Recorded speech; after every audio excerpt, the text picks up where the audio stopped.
đến với chương trình Đàm Đạo Lịch Sử, một chương trình được phát vào lúc 21 giờ mỗi tối chủ nhật hàng tuần trên kênh của Tuấn Tiền Tỷ.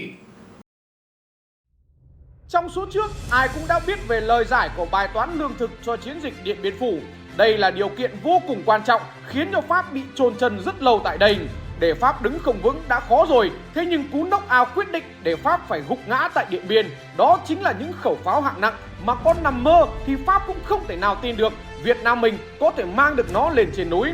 Và cũng kể từ đó thì hễ ai nhắc đến chiến dịch Điện Biên Phủ năm 1954 là người ta đều nhắc đến những câu chuyện huyền thoại như là thồ gạo và kéo pháo. Thế nhưng nếu đi sâu hơn vào vấn đề kéo pháo này thì câu hỏi đầu tiên được đặt ra ở đây đó là ngày đó nước mình còn nghèo, đã sản xuất được gì đâu thì lấy đâu ra pháo để mà kéo lên núi đánh nhau.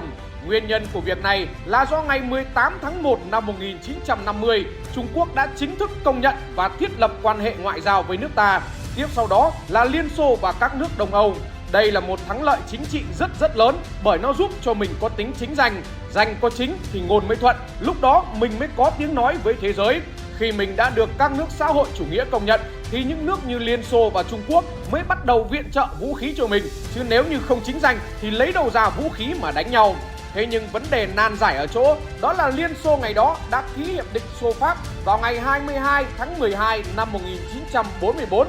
Trong đó có điều khoản quy định hai bên ký kết sẽ không được can thiệp vào công việc chính trị, quân sự và ngoại giao của nhau, nên Liên Xô không thể nào công khai giúp đỡ Việt Nam. Dự cuộc họp ba bên ở Moscow vào ngày 5 tháng 3 năm 1950, có Chủ tịch Liên Xô là Stalin, Chủ tịch Trung Quốc Mao Trạch Đông, Thủ tướng Trung Quốc Chu Ân Lai và Chủ tịch Hồ Chí Minh của mình. Ngày đó, bác đã đề nghị Liên Xô trang bị cho Việt Nam 10 sư đoàn bộ binh và 1 trung đoàn pháo cao xạ. Sau cuộc họp, đồng chí Stalin đã đồng ý với yêu cầu của Việt Nam. Tuy nhiên, Chủ tịch Stalin cũng đề xuất phân công vai trò giữa Liên Xô và Trung Quốc. Ông nói rằng cuộc kháng chiến của các đồng chí Việt Nam đang vào giai đoạn cấp bách và Trung Quốc ở gần Việt Nam hơn. Thế nên Trung Quốc trực tiếp giúp Việt Nam những vũ khí và vật tư mà Việt Nam đang cần nhất bằng cách lấy trong số hàng Liên Xô đã viện trợ cho Trung Quốc để chuyển sang cho Việt Nam. Sau đó, Liên Xô sẽ có trách nhiệm hoàn trả cho Trung Quốc số hàng đó. Tuyên bố này đồng nghĩa với việc Trung Quốc sẽ tạm ứng viện trợ quân sự của Liên Xô cho Việt Nam, còn Liên Xô sẽ hoàn trả cho Trung Quốc những hàng viện trợ đó theo đúng số lượng và chủng loại. Chính vì thế nên ngày đó mình mới có pháo, có ô tô của Liên Xô để đánh nhau, chứ không thì lấy đâu ra. Thế nhưng câu hỏi đặt ra tiếp theo đó là có pháo, có ô tô rồi, thế thì ai dạy mình bắn pháo, ai dạy mình lái ô tô đây? Làm gì có chuyện cứ ngồi lên là bắn được pháo, cứ ngồi lên là lái được xe. Câu trả lời đó là Trung Quốc đã dạy mình. Chủ tịch Mao Trạch Đông ngày đó đã đồng ý để Quảng Tây là nơi tiếp nhận viện trợ, chữa trị thương binh và mở trường đào tạo cho Việt Nam. Tháng 1 năm 1950, Chủ tịch Mao Trạch Đông đã khẳng định rằng Việt Nam có thể đưa ngay một số đơn vị sang nhận vũ khí trên đất Trung Quốc. Tỉnh Quảng Tây sẽ là hậu phương trực tiếp của Việt Nam. Trước năm 1950 thì Việt Nam mình ngày đó gần như không có một khẩu pháo nào cỡ lòng trên 75 ly. Nói đúng ra là mình cũng lấy được của bọn Pháp 4 khẩu, thế nhưng mà không biết sử dụng, không có ống ngắm quang học, thế rồi cũng không có đạn nữa, nên hầu như chỉ dùng để trưng bày mà thôi, chứ cũng chẳng có tác dụng gì cả. Chính vì thế nên nhờ có những viện trợ của Trung Quốc và Liên Xô ngày đó thì mình mới có và mới biết sử dụng những vũ khí hạng nặng để có thể mở các chiến dịch cấp trung đoàn và sư đoàn. Và nguyên nhân mình có pháo cao xạ trong chiến dịch Điện Biên Phủ cũng từ đó mà ra. Ngày đó thì Liên Xô còn định viện trợ cho mình cả xe tăng, xe bọc thép nữa cơ. Thế nhưng khổ cái, đó là những vũ khí có kỹ thuật cao, đòi hỏi phải có thời gian để huấn luyện các kíp lái. Đồng thời là phải có hệ thống đảm bảo hậu cần, chứ xe tăng tuột xích ra đấy thì lấy đâu ra người mà sửa. Chưa kể là đường xá và nhiên liệu để hoạt động nữa. Xe tăng nó uống xăng như uống nước lã ấy, chứ có như kiểu là xe máy đâu. Thế rồi cái lòng chảo Điện Biên so với một chiếc xe tăng thì nó chỉ bằng mắt muối mà thôi, đi một tí là hết bố rồi. Thế nên là thôi, có cho cũng chẳng nhận được. Nhưng đến đây lại có thêm một câu hỏi nữa, đó là pháo của mình ngày đó được mang từ đâu về đến Điện Biên? Gạo và lương thực thực phẩm được chở từ Thanh Hóa, Nghệ An ra là quá rõ rồi. Thế thì còn pháo mình mang từ đâu đến và pháo được kéo lên núi là loại pháo gì? Có những khẩu pháo chỉ nặng có 500 cân thôi mà, đâu cần phải vất vả như vậy đâu. Câu trả lời, pháo được kéo vào trận địa ngày đó chủ yếu là pháo 105 ly và Trung Quốc là điểm xuất phát để kéo nó lên Điện Biên. Có tổng cộng 24 khẩu pháo 105 ly thì ở Việt Nam mình có 4 khẩu do mình lấy được của Pháp, còn 20 khẩu còn lại là do Trung Quốc thu được của quân tưởng và viện trợ cho mình. Chính vì thế nên hầu hết 24 khẩu pháo này tất cả đều có giấy khai sinh từ Mỹ. Các loại pháo nhỏ thì nhiều, nó gọi là sơn pháo, loại đó chỉ nặng có 500 cân mà thôi, sức sát thương của nó không lớn. Dùng loại đó có bắn cả đời cũng không bao giờ tới và cũng không thể nào hỏng được các công sự của Pháp. Chính vì thế lên loại đó không tính tiền. Cái bất ngờ nhất với Pháp là mình có thể đưa được pháo 105 ly này vào trận địa cơ. Vì pháo này là loại pháo có sức sát thương bố của mạnh, tầm bắn của nó lên đến 11 km. Chính vì thế mà máy bay các thứ lượn lờ chiều người mình là ăn đòn hết. Các công sự của Pháp cách tầm ngắm của mình có 6 đến 7 km là cùng, chỉ ăn một phát đạn thôi là nó run bần bật hết cả rồi. Vậy câu hỏi đặt ra đó là mình vận chuyển 20 khẩu pháo hạng nặng từ Trung Quốc về Việt Nam kiểu gì? Quan trọng nữa là có ai biết sử dụng mấy loại pháo đó hay chưa mà tự nhiên mang về cho vất vả? Thêm nữa là tại sao Trung Quốc lại cho mình ít pháo đến như thế? Có 20 khẩu pháo thì liệu rằng có bõ rắt răng hay không? Câu trả lời đó là ngày đó mình cũng đã nhìn ra được vấn đề từ trước. Đó là muốn thắng Pháp thì buộc phải có và phải biết sử dụng pháo hạng nặng 105 ly. Chính vì thế nên ngày 9 tháng 12 năm 1950 mình đã phải chọn ra những người ưu tú nhất để sang Trung Quốc đi học bắn pháo rồi. Ngày đó bộ đội của mình phải đi bộ từ Hà Nam lên Hà Giang rồi sang bên nước bạn để học tập. Đi cả tháng trời mới đến nơi, thế nên địch chưa cần đánh thì quân mình cũng đã chết một cơ số do kiệt sức không thể nào chịu được. Nào là mưa gió, đói ăn rồi bệnh tật đủ tất cả. 2 năm ăn học ở bên đấy xong thì quân số của mình chỉ còn đủ 5 đại đội pháo, mỗi đại đội 4 khẩu. Thế nên Trung Quốc lấy 5 x 4 bằng 20, tặng mình 20 khẩu pháo. Như vậy là câu hỏi về số lượng pháo và cách sử dụng pháo là đã xong. Câu hỏi đặt ra bây giờ đó là mình vận chuyển 20 khẩu pháo từ Trung Quốc và 4 khẩu mình lấy được của địch về Điện Biên như nào. Theo lý thuyết thì có 3 con đường để mang pháo vào trận địa, bao gồm đó là đường bộ, đường sắt và đường thủy. 4 khẩu pháo ở Việt Nam thì mình dùng ô tô đi đường bộ để kéo lên Điện Biên cũng được. Cái đó đã trong tầm kiểm soát của mình rồi. Thế nhưng đưa pháo từ Trung Quốc về Việt Nam thì đường sắt là điều không thể, vì địch nó đủ khôn để biết mà đánh phá. Đường bộ cũng vậy, nó bỏ bom quá nhiều, làm đường để mang pháo về thì rất lâu và tốn sức, vì các cây cầu đã bị địch đánh sập hết rồi. Chính vì thế nên khi Trung Quốc đưa người và pháo cho mình về đến Lào Cai thì lúc đó bộ đội của mình đã đề xuất phương án tháo pháo ra làm bè để đi dọc sông Hồng mang từ Lào Cai về Yên Bái. Về đến Yên Bái thì lấy ô tô mang vào trận địa.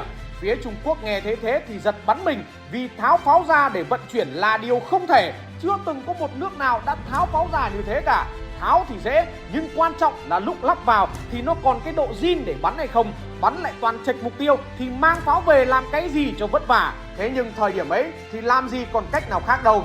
Chính vì thế mà bộ đội của mình đã quyết tâm thử. 2 lần thử đầu tiên đều bị thất bại, vì các cái thác này nó rất hiểm, đá ngầm rồi nước xoáy đủ cả. Người dân phải đặt cho thác những cái tên như kiểu là hang hùm, điên khùng hay hổ vồ thì đủ hiểu là nó dữ như nào. Phải thử đến lần thứ 3 thì mới có thể làm được cái bè để chở được khẩu pháo 2,5 tấn vượt thác. Quay trở lại với câu chuyện viện trợ của Trung Quốc và Liên Xô. Ngày đó cái quý nhất mà Liên Xô cho mình không phải là xe tăng, vì họ có cho mình cũng có biết sử dụng đâu, mà cái quý nhất đó là họ cho pháo, và đặc biệt là họ cho những chiếc xe tải GAT-63 2 cầu. Những chiếc xe đó đóng vai trò cực kỳ lớn cho việc vận chuyển lương thực, và đặc biệt hơn là để kéo pháo. Không có những chiếc ô tô đó thì chẳng bao giờ mình có thể kéo được pháo lên Điện Biên cả, vì kéo pháo bằng tay là kéo ở 15 km cuối cùng trước khi vào trận địa thôi, chứ cả trăm cây số trước đó mà cũng kéo bằng tay thì có mà đến Tết 2030 pháo cũng chưa có mặt ở trong lòng chảo Điện Biên Phủ được. Phải dùng đến ô tô vận chuyển thì mới có thể kịp tiến độ. Đến đây thì một câu hỏi nữa được đặt ra, đó là tại sao ngày đó mình không để ô tô kéo pháo vào tận trận địa luôn đi, có phải nhanh hơn không? Đỡ phải kéo pháo bằng tay làm gì cho mệt. Đây là một câu hỏi rất hay, và bản chất là mình cũng muốn như thế lắm. Thế nhưng mà Pháp nó đâu có ngu đâu. Muốn cho ô tô kéo pháo vào trận địa thì mình phải làm đường. Làm đường thì mình làm phút mốt là xong. Thế nhưng khổ cái, làm xong là lộ hết kế hoạch. Tình báo của Pháp nó đâu có ngu mà để yên cho ô tô của mình kéo pháo vào đến trận địa. Mình muốn tạo bất ngờ cho Pháp bằng các khẩu pháo cỡ bự, thế mà bây giờ chưa kéo được pháo lên đã lộ hết bố nó rồi thì nói làm cái gì nữa. Chính vì thế nên ô tô đưa pháo lên cách trận địa 15 km, hiện nay là chỗ tượng đài kéo pháo, thì ô tô phải để pháo lại và mình phải kéo bằng tay từ đó vào trận địa. Mục đích là để tạo bí mật và bất ngờ với địch, chứ bây giờ cứ bô ra là tao sẽ mang pháo hạng nặng vào bắn mày, thế thì có mà chết. Pháp nó hiểu ngay là mình đang dồn lực cho Điện Biên thì nó cũng dồn hết quân lên đó, lúc đấy có mà đánh vào mắt. Thời đại bây giờ, ô tô có quá nhiều các công nghệ tiên tiến để giúp mình lái xe an toàn và dễ dàng hơn. Thế mà bảo anh em mình mới học lái xe ô tô xong chạy một mạch từ Hà Nội lên Điện Biên thì chắc là chẳng có ai dám cả. Thế mà thời đó, bộ đội của mình sang Trung Quốc học lái xe chưa kịp ráo mồ hôi đã phải ngồi lên lái ô tô và còn chở theo cả tấn pháo đằng sau để đi lên Điện Biên, thì có thể thấy được các cụ nhà mình thời đó giỏi như nào. Chưa kể là đường ngày đó có dễ đi như bây giờ đâu. Một là lầy lội do mưa lũ, muốn đi qua được thì lại phải có bộ đội công binh xây kè, làm rãnh thoát nước và phải rải đá ở mặt đường để cho xe chạy. Có những chỗ quá xa nơi lấy đá thì phải dùng gỗ để làm rồng đành. Thêm vào đó, lực lượng tu sửa được rải ra khắp nơi để ngày đêm chiến đấu với mưa lũ.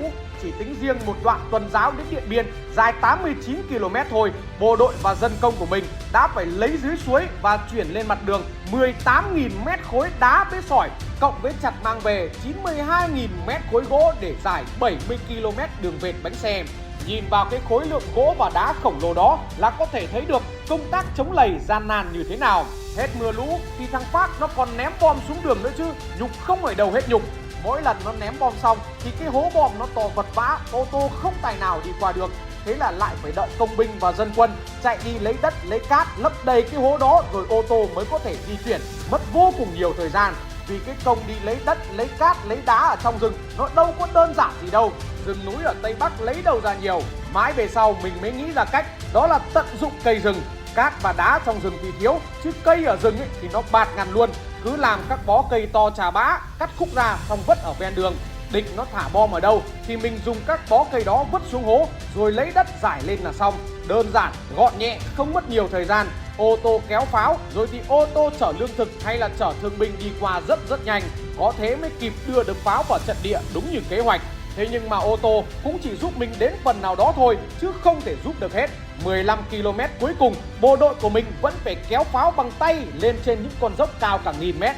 Cụ thể câu chuyện huyền thoại này như nào, tất cả sẽ có vào số sau trên kênh của Tuấn Tiền Tỷ nha sếp ơi. Còn bây giờ, nếu như sếp có nhu cầu mua TV thì có thể tham khảo website bên em là prbs.vn và nhớ đọc phát Tuấn Tiền Tỷ để nhận phần quà trị giá 150k từ em đó nhé.